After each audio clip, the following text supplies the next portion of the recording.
설교로 여러분들에게 미리 예고된 그 설교 본문은 출애굽기 40장 34절에서 38절 말씀이었습니다.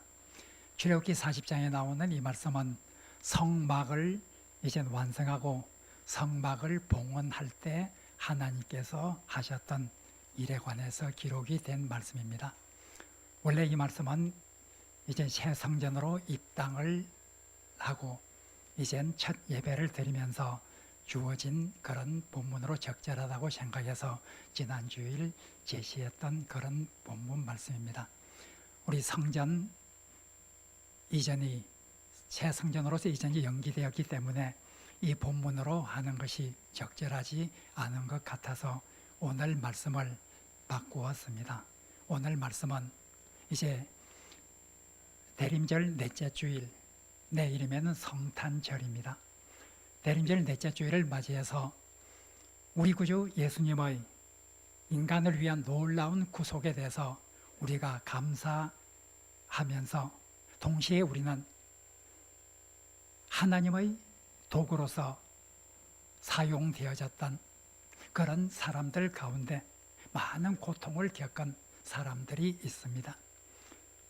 우리가 예수 그리스도의 구속의 은혜에 대해서 감사하는 것도 우리가 마땅히 해야 될 일이지만 인간으로서 그 하나님의 구속을 이루기 위한 도구로서 선택되어지고 그 선택으로 인해서 많은 고난을 당할 수밖에 없었던 이런 사람들에 대해서 우리가 생각하는 것도 좋겠다는 생각이 들었습니다. 예수 그리스도 하나님의 아들로서 인간의 몸을 입고 세상에 오셔야 했습니다. 하나님께서는 이 구속사역을 이루기 위해서 인간의 도구가 필요했습니다. 누군가 인간이 되기 위해서 오시는 예수 그리스도를 잉태해야 합니다. 누군가 인간이 되어서 오신 그 예수를 양육해야만 합니다. 바로 잉태하고 예수 그리스도를 양육한 가장 하나님의 은혜를 입은 두 사람, 마리아와 요셉, 이 사람에 대해서 우리가 생각해 보는 것이 꼭 필요하고 우리들에게 유익한 줄로 생각이 들었습니다. 하나님의 은혜는 때로는 우리에게 고통을 요구합니다. 메시아를 잉태하게 되었다는 것, 그리고 그 메시아를 양육하게 되었다는 것, 하나님의 큰 은혜입니다. 감당하기 어려운 이런 은혜입니다. 누가복음 1장 28절 이하에서 천사 가브리엘이 마리아에게 나타났습니다. 그리고 말합니다.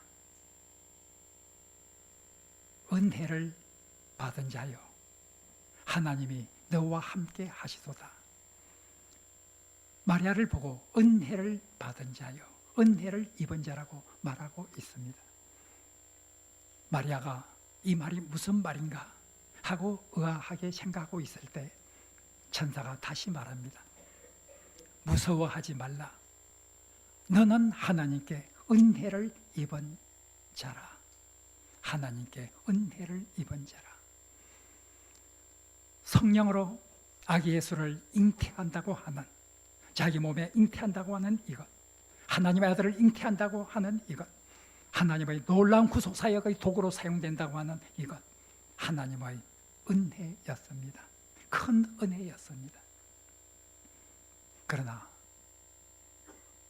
이 하나님의 은혜를 입은 마리아의 삶은 어떠한 삶인가를 오늘 본문은 잘 말해주고 있습니다. 오늘 누가복음 2장에 나오는 이 본문은 마리아와 요셉이 아기 예수를 데리고 정결 예식을 행하기 위해서 성전에 갔을 때 있었던 일입니다. 성전에 갔을 때 시므온이라고 하는 사람을 만났습니다. 시므온은 하나님께서 약속하기를 내가 죽기 전에 메시아를 보게 될 것이라 하는 약속을 받았습니다. 그날을 손꼽아 기다리고 있었습니다. 이젠 성전에 아기 예수님이 모습을 드러냈을 때 시므온은 이가 하나님께서 약속하신 그 메시아라 하는 확신을 갖게 되었습니다.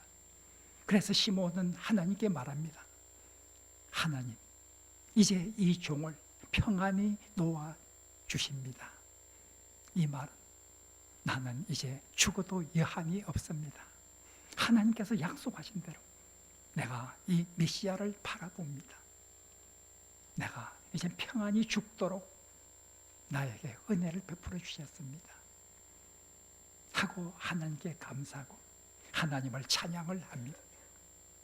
그리고 나서 이제 오늘 34절, 35절 말씀을 마리아를 향해서 합니다. 마리아에게 시몬이 한 말, 이 말은 마리아의 삶이 앞으로 어떠한 삶이 될 것인가를 예언적으로 잘 말해주고 있습니다. 이 아이는 많은 이스라엘 사람들의 패망과 흥함을 위해서 시험을 받았다. 예수 그리스도를 믿는 사람, 믿지 않는 사람, 이스라엘 사람들 가운데서도 분열이 있을 것이고 구원을 받은 자와 구원을 받지 못하는 자 간에 분열이 있을 것이다. 그리고 말합니다. 이 아이는 비방을 받는 표적이 되기 위해서 시험을 입었다. 이 아이는 앞으로 많은 사람들의 비방을 받게 될 것이다. 예수 그리스도께서 세상에 오셨을 때 예수 그리스도를 영접하는 자 많지 않았습니다.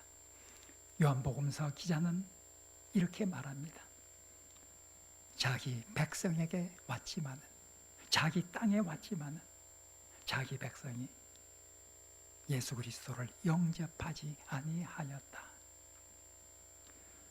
종교 지도자들, 많은 사람들은 오히려 예수 그리스도를 비난하였습니다. 비방을 하였습니다. 결국은 그들은 예수 그리스도를 십자가에 못 박아 죽게 하였습니다. 예수 그리스도, 그분은 비방을 받는 표적이 되기 위해 시험을 입은 자라. 이 아이는 그런 아이라. 이 아이의 어머니, 너는 35절에서 보면 칼이 내 마음을 찌르듯 하리라. 칼이 내 심장을 찌를 듯 할 것이라.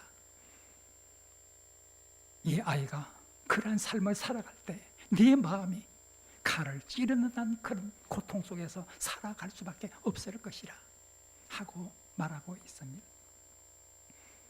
사랑하는 아들이 비방을 받는 표적이 되어서 이 세상을 살아갈 때 그 어머니의 마음은 어떻겠습니까? 사랑하는 아들이 십자가에서 처형을 당할 때 그 어머니의 마음은 어떠하였겠습니까? 칼이 네 마음을 찌르듯 할 것이다. 하나님께서는 마리아에게 은혜를 받은 자라고 말했습니다. 너는 하나님께 은혜를 입은 자라. 천사가 말했습니다. 그 무한한 하나님의 은혜, 하나님의 아들을 잉태하는 이 구속사역의 도구로 사용된 이 하나님의 은혜. 그러나 이 하나님의 은혜는 때로는 고통을 요구합니다. 때로는 큰 고난을 요구합니다. 이러한 하나님의 은혜를 입었지만 마리아의 삶은 평탄한 삶이 아니었습니다. 사랑하는 아들 때문에 칼이 마음을 찌르는 듯한 이런 고통을 가지고 살아갈 수밖에 없는 이것이 마리아의 삶이었습니다. 요셉은 어떻습니까? 오늘 마태복음 1장에 나오는 이 본문은 요셉의 고통을 단적으로 잘 말해주고 있습니다. 요셉은 사랑하는 마리아와 약혼한 상태에 있었습니다. 그러나 마리아가 임신을 하였습니다. 동침한 적도 없는데 자기의 약혼녀가 임신을 하고 있다고 하는 이 사실 앞에서 요셉의 마음은 어떠했을까요? 율법이 말하는 대로 다른 남자와 약혼한 상태에서 간음을 했으면 돌로 쳐 죽임을 당해야 되는데 율법에 나온 대로 이 마리아의 임신 사실을 사람들에게 고하여 마리아가 돌로 쳐 죽임을 당할 수 있도록 이렇게 할 수도 있었을 것입니다. 그러나 오늘 본문은 그렇게 말하지 않습니다. 오늘 본문은 요셉은 의로운 사람이라, 의로운 사람이기 때문에 그렇게 할 수 없었다고 말하고 있습니다. 사랑의 사람, 의로운 사람이기 때문에 자기의 사랑하는 약혼녀를 돌에 맞아 죽게 할 수는 없었습니다. 그래서 그 고민은 더 큽니다. 그래서 그 고통은 더욱더 크게만 갑니다. 차라리 돌에 쳐서 죽도록 그렇게 했으면 시원하겠지만, 그러나 요셉은 그렇게 할 수가 없었습니다. 그래서 고통스럽습니다. 이 고통 가운데서 요셉은 결단을 합니다. 사람들 앞에 드러내어 마리아를 죽게 하는 것은 옳지 않다. 나는 조용히 가만히 이 마리아의 관계를 끊는 것이 최선의 방법이라 이렇게 결심을 하였습니다. 그러나 바로 그때 예수님께서 천사를 통해서 꿈에서 말씀을 하십니다. 네 아내 마리아 데려오기를 두려워하지 말라. 그는 성령으로 잉태한 것이라. 하나님의 행동하시는 방식, 어떻게 하나님이 이렇게 행동하시는가? 왜 진작 말해주시지 않는가? 지금까지 그렇게 큰 고통 속에서 살아왔는데 진작 말해주었다고 하면 내가 지금까지의 고통을 감내하지 않아도 될 것인데, 지금까지 고통할 때 침묵하고 계시던 하나님, 이제 가만히 끊기로 결정을 하였을 때 이제야 나타나서 네 아내 데려오기를 두려워하지 말라 하고 말씀하시는 하나님, 도대체 하나님의 행동하시는 방식이 무엇인가? 이런 생각을 들 수도 있었을 것입니다. 우리는 하나님의 행동하시는 그 방식을 다 이해할 수 없습니다. 때로는 이해할 수 없는 방식으로 일하시는 하나님, 그 하나님의 오묘한 그 진리를 우리는 다 측량할 수 없습니다.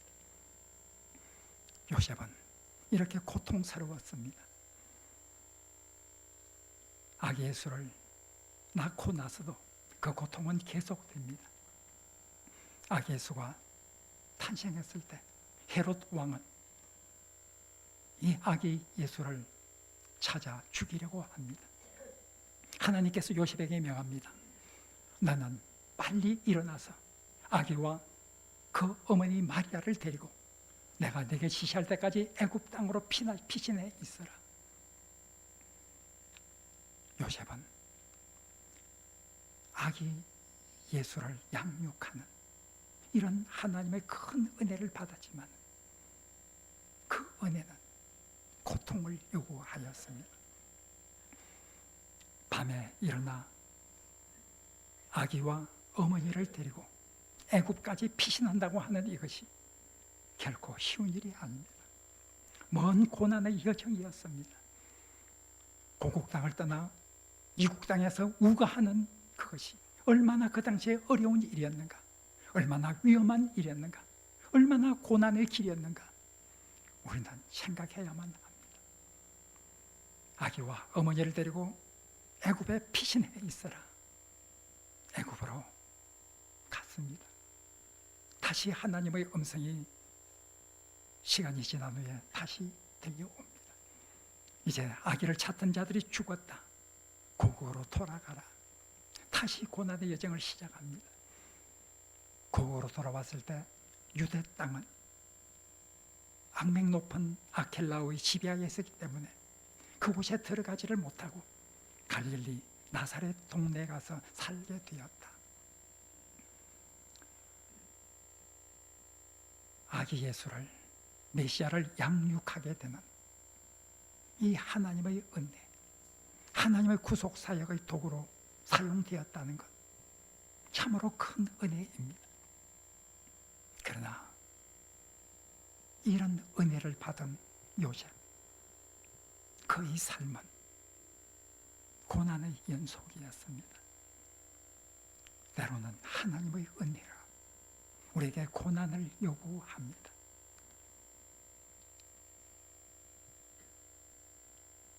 우리는 바울을 잘 알고 있습니다.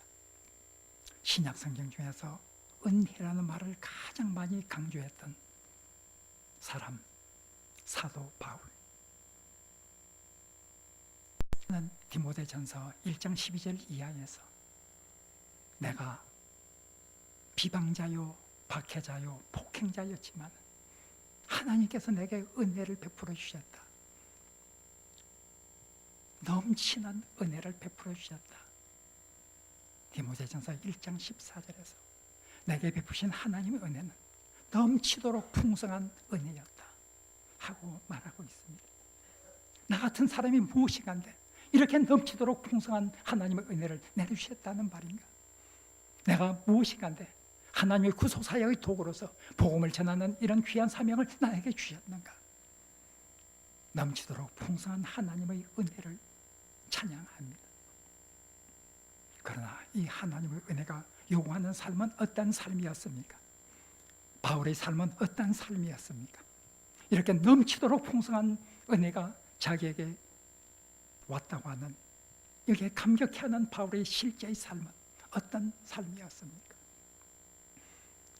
복음을 전하는 것 때문에 많은 박해를 받았습니다. 때로는 죽음의 위협도 계속되었습니다. 고린도후서 11장에 보면 바울은 자기가 지금까지 복음을 전하면서 겪었던 그 모든 고난의 목록을 다 기록할 수 없지만 일부를 기록하고 있습니다. 40에 하나 감한 배를 맞은 것으로부터 시작해서 수많은 죽음의 위험들, 그리고 교회를 위해서 걱정하는 이 고난이 얼마나 큰지를 바울은 고린도서 11장에서 말하고 있습니다. 고난의 삶이었습니다. 은혜는 고난을 요구하였습니다. 때로 하나님의 크신 은혜, 때로 하나님의 구속사역의 도구가 된다는 그 큰 은혜. 그러나 그 큰 은혜는 때때로 우리들에게 고통을 요구하고 고난을 요구한다고 하는 이 사실을 우리는 기억해야만 합니다. 내일이면 성탄절입니다. 우리는 대림절 넷째 주일, 성탄절 마지막 전날 이렇게 예배를 드립니다. 우리 구속 사역을 이루기 위해서 오신 예수님, 그분에게 무한한 찬양과 감사를 드리면서 또한 그 아기 예수를 잉태하고 양육하기 위해서 고통을 받았던 사람들, 그런 사람들에게 내린 하나님의 은혜, 이것도 기억해야만 합니다. 바울은 말했습니다. 그렇게 고난 가운데서 그 구속사역의 도구로 살아가지만 그에게 늘 확신이 있었습니다. 그 확신은 내가 받는 이 고난 뒤에 숨어있는 그 하나님의 영광, 하나님께서 나에게 베푸시실 그 놀라운 찬란한 은혜, 이것을 기억하면서 힘있게 살아갔습니다. 로마서 8장 18절에서 바울은 말합니다. 내가 현재 받는 이 고난은 앞으로 내가 받을 그 영광과 비교할 수가 없다. 하나님께서 나를 위해 예비한 그 영광을 바라보면서 그 고난을 견디고 참고 나가는 이런 삶을 살아가게 되는 것이 바울의 삶이었습니다. 마리아, 은혜를 받은 자였습니다. 요셉, 은혜를 받은 자였습니다. 그 은혜는 고난을 요구하였습니다. 그러나 마리아와 요셉, 하나님의 구속사역의 도구로서 사용되는 이것을 마다하지 않았습니다. 그 고통을 회피하지 않았습니다. 찬란한 하나님의 영광이 그 뒤에 숨어있기 때문이었습니다. 오늘 대림절 마지막 날을 맞으면 우리도 하나님의 구속사역의 도구로서 부르심을 받은 사람들입니다. 우리 모두도 하나님의 구속 사역의 도구로서 쓰임을 받고 있는 귀한 하나님의 그릇들입니다. 우리는 어떻게 살 것인가? 하나님께서 우리에게 때때로 필요한 그 고난을 요구할 때에 우리는 어떻게 할 것인가? 오늘 본문은 성탄절을 앞둔, 그래서 여기에 모인 우리 사랑하는 사랑의 빛교회 모든 성도들에게 질문을 하고 있습니다. 하나님께서 하시는 이 질문 깊이 생각하면서 성탄절을 맞이하는 하늘의 은혜가 있기를 간절히 바랍니다.